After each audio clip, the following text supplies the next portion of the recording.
बंदी नोकाना के कमी दिया जहां गले आमेला सुन सुरी लगा सब गोल टोका तला सबा बजिया नोकाना इके खोय मापे मा भीति ते इके खोय मा जाइन ले का तीस नोकाना कथा बन लिया आज तो माननी हपन होय का चिके जीप सुरी से डांगरी हपन लगा रोड़ा ता जे महादेव मांडी का नहीं जे भीति जो जहां विरोधी का तबना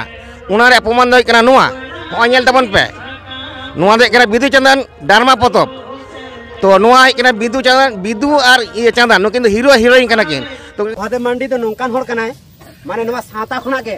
ना इमीडिएटली जुदी बारसिन पे माते बाय इके बाय खोजोआ ताहले उनी इके बाले एमाया जहां रे गेले नामिया सिम सुक्रिल केले माग दिया अरे बो हे मिना इन हे मा आदो ना महादेव उदी कते जहां जो ने पश्चिम मिदिनीपुर केसियाड़ी रे जतार लाते तो उपरुम बोन एमले मा लाते तो उपरुम बोन एमले मा हे ताले मा उपरुम बोन एम मा मी अरते इन दो हुई कना सारी धरम को बेसक टिकराम हेमरम इन दो ने टिकराम हेमरम गुरु दादा जहां आश्रम में बनाव का दो नारायण सभापति सुब्रत टुडू अच्छा ओना दो हुई कना सारी धर बांदवान सारी धरम कविराज गुरु ठाकुर सेवाश्रम नारायण सभापति सुब्रत टुडू हाँ इन दो दिलीप सोरेन खड़ा सारी धरम फाइटर प्रशांत कुमार सोरेन बेंगल टाइगर सारी धरम फाइटर इन रविलाल मंडी बलरामपुर खन हाँ इन निशाकर मुर्मू सारी धरम फाइटर कोड़ा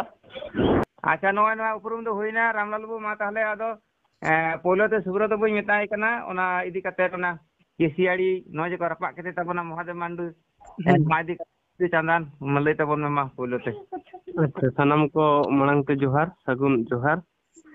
कथा दो हुई कना नोंका जहां सावता इवेंट यूट्यूब चैनल रे पोलो चैलेंज टाइप के हुई लेना महादेव मंडी जहां कोराव है तो चैलेंज ले रहे हो मिटांग कथा उंडे को परिष्कार जहां तो अब बाबन बुझ दाड़े कदा जहां खातिर असुविधा घटाव कना उनी लेदा जदी प्रमाण बानुआ ताहले बंद याबन किंतु प्रमाण जदी ताहेना ताहले बंगा बुरु बाय बारन कदा ते नोना पोइलो भूल हुई कान तबना अच्छा दोसार दो हुई कना जेहेतु नोआ दो ड्रामा से साहित्य लिटरेचर जहां को मेंदा नोआ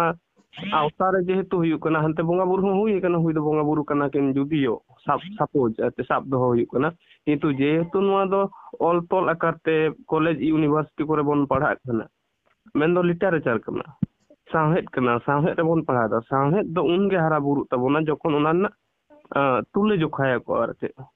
तीना जोथाता बांग जोथाता मेन दो समालोचना उना रेना ताहेना तो नोआ जायगा को जदि बन नेला उन समालोचना कदाय नोआ मिट्टी पॉइंट आर दोसार हुई कना नोंका केसियाड़ी रे जहां को उदु का दो नोआ दो तीना संविधानिक कना बांग कना उना के प्रश्न हिजुक कना कारण नुई दो बोई को है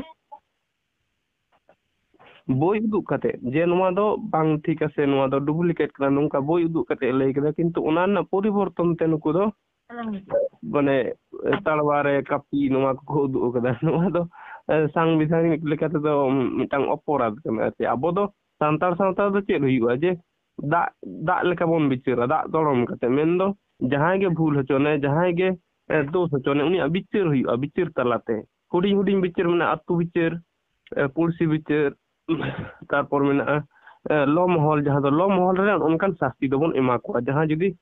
कई गिया ढेर उना को बिचारा तिना गान उनी गजे हुई से बांग गजे हुई उना ना को बिचारा किंतु नोआ दो माने एमन भाबते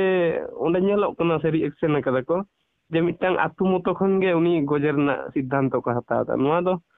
संतार सावता ना आरी लेकाते दो बांग नेलो कना ते माने बइन कुसिया कना अच्छा ताले मोटामोटी हां आदो ओंडे बंदो ये चाबायन तमा हाँ निये को कथा लई कते की मुचाद दाइन दो ठीक है अच्छा प्रशांत बोले तबन ना सगुन जोहार सनाम को चालपे कान तबना इन प्रशांत कुमार सोरेन बेंगल टाइगर सारी धरम फाइटर इया मेन दो किसाड़ी मेदिनीपुर बाहागाड़ माजी माजी ओकाय कमी का दो नापा जो ठीक बाय कमी कदा बांधवान थाना मित माजी हपन महादेव मंडी दिसम दाड़ान अड़िया ओकाय ओकाय ऑल पसना ले दो ओना दो बिदु चरण इदी कते के ऑल ले दाय मेन दो भूले ऑल लेट से ठीके ऑल लेट ओनागे अब ठीक से बोहरे गुल्लो कते बाबन नेल अकदा इया मेन दो पिलचू हराम बुढ़ी धीरे धीरे सराम को कन गया बोन कुकली रपोर कते बड़ाई तेना बड़ाई लेखान अड़ी के नपाय कोआ ये लेका उनको हाँ जुदी नूर महादेव बाबू जहाँ लका आड़ा भेजा किया उनको जुदी ओना ना आड़ा भेजा कते को आड़ा बोन खान ओना बड़ाई नाम कोआ ओना तुले जुका का किया को दिसोम रेन हर बिचेरिया को सुबोधी को उनको को बिचेर कते को नेल का किया जे महादेव बाबू दो ठीके ऑल का माने ऑल भेजा का से बड़ी ऑल भेजा का नो नंकन कथा आदो मेन दो हुई कना जुदी माने बाहागाड़ माझी ओना ठीक से जुदी बड़ाय जे नुकिन दो बिदु चंदन तकिन दो बोंगा बुरु कना किन ताले खान उनकिन जुदी बोंगा बुरु कना किन ताले खान उनकिन दो ओका साले रबन बोंगा बुरु अकिन कना नुकिरेन बोंगा नुकिरेन दाड़े को दो बांग चिली कना किन और ओका ठार के बामन बोंगा अकिन का उनका ना कथा तो जायक नोआ कथा दो नोडे गिन चाबायदा आर मेटेन कथा सालखान मुर्मू उड़ीसा रे अब आदिवासी सांतार को जाहेरे रपा रंगो किदाय उनी दो रपा रंगो किदाय तो उड़ीसा रे रपा कदाय तो उड़ीसा ना जाहेर दो बाय रपा कदा अब आदिवासी सांतार अपन को आगे जाहेर दो सनाम जाहेर के रपा किदाय तले उनिया बिचेर लहा हुई चुआन उनिया लहा बिचेर हुई चुआन उनी तीन मारंग ठीके कमी का और नुकु मीडिया को तीन दो कांता पटम कते को जापी कदा तीन धाबिते नवा इदी कते दो सालखान मुर्मू इदी कते दो जाहेर रपा इदी कते दो चेक कथा के बाको लई माने लई उछल लेगा तीन धाबी हो सामान्य तीन मेटेन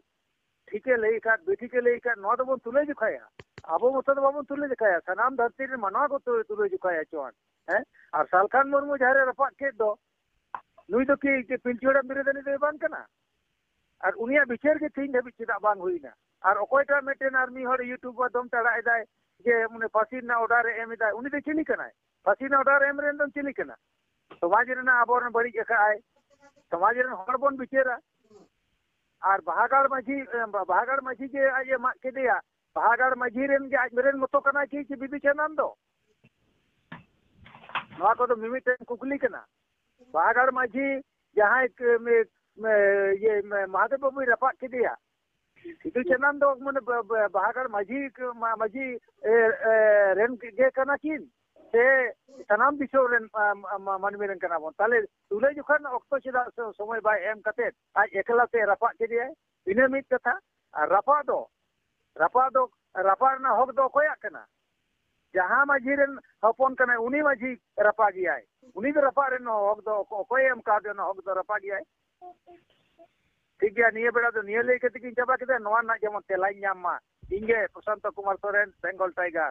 सारीधरम फाइटर जोहार गे अच्छा नितो दो